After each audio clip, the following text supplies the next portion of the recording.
బస్సులో మహిళలకు సంబంధించి సార్ ఒక్కొక్క మీ ద్వారా ఆర్టీసీ బస్సులో మహిళల ప్రయాణానికి సంబంధించి వాళ్ళ పార్టీ పక్షాన నేను లేకపోతే మీ ద్వారా విచారణకు పోలీస్ అధికారులను ఆదేశించండి.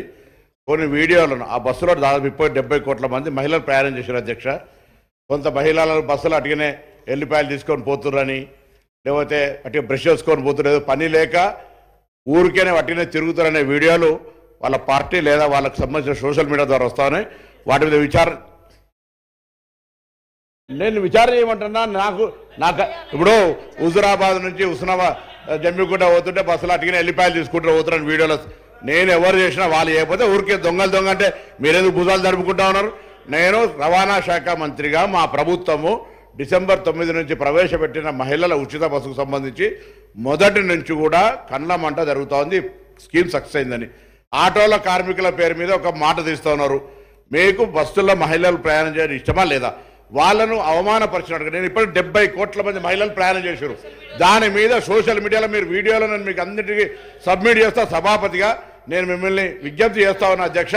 మా ప్రభుత్వంలో నేను మా గౌరవ మంత్రులందరూ కూడా ఆ విషయం తెలుసు.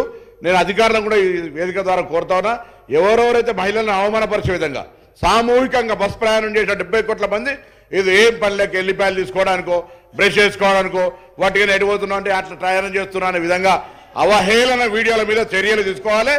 అదేవిధంగా మళ్ళీ టీఆర్ఎస్ పార్టీ స్టాండ్ అడుగుతున్న ఆటో కార్మికులకు సంబంధించి సూచన చేయండి. దానికి దీన్ని లెక్క చేయకండి.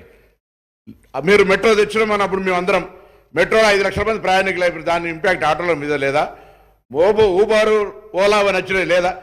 ఇలా ఒక పరిణామం జరిగినప్పుడు ఇంకో పరిణామం మీద ప్రభావం పడితే ఆ పరిణామాన్ని ఏ విధంగా రిజాల్వ్ చేయడానికి సూచన చేయాలి తప్ప మహిళల మీద ఏదైతే కళ్ళమంట జరుగుతూ ఉందో, ప్రయాణం ఉచితంగా ఇచ్చినటువంటి కార్యక్రమం సక్సెస్ అయిందో, వాళ్ళకు సాధికారికత వస్తుందో దాని మీద ఊరికి ఏడవద్దు.